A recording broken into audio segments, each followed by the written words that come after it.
ভিডিওর শুরুতে আপুর ঠোঁট থেকে একটি মিষ্টি কিস খেয়ে নাও।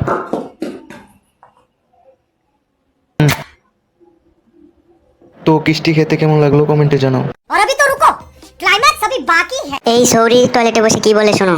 তো আমি একটা জিনিস বুঝলাম, আমি যে বাথরুমে এতক্ষণ ধরে হাগছি, আমার কিন্তু কোনো গুয়ের গন্ধ লাগছে না। তাহলে কার গুয়ে গন্ধ পাও তুমি? যেই বাথরুম থেকে আমার বাবা বা মা বা বিশেষ করে দিদি বা ভাই বেরোবে, যখনই আমি সঙ্গে সঙ্গে বাথরুমে ঢুকি একটা বিকট গুয়ের গন্ধ। তো বিশেষ করে আমার গুয়ের কোনো গন্ধ নেই। গন্ধ না পেলে হাত দিয়ে একটু নিয়ে শুকে দেখো গন্ধ পাও কিনা। আমি যে হাগছি এতক্ষণ ধরে, আমি কিন্তু কোনো গন্ধ পাচ্ছি না। এর মানে আমার গুয়ে কোনো গন্ধ নেই। গন্ধ না পেলে খাবার মনে করে চেটে খেয়ে ফেলো। তো বন্ধুরা, যে সব থেকে মজার কমেন্ট করবে তার জন্য থাকবে $50 উপহার। জলদি কমেন্ট করো আর উপহার জিতে নাও। বন্ধু দেখো, তোমাদের বউ খুঁজে পেয়েছি। হাই ফিউচার হাজবেন্ড, হ্যাঁ বলো। এই দেখো আমার বউ।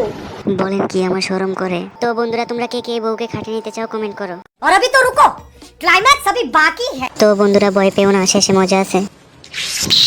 বন্ধু, বৌদির কিসটা খেয়ে কেমন মজা লাগলো কমেন্টে বলো। তো বন্ধুরা, যে সব থেকে মজার কমেন্ট করবে তার জন্য থাকবে $50 উপহার। জলদি কমেন্ট করো আর উপহার জিতে নাও।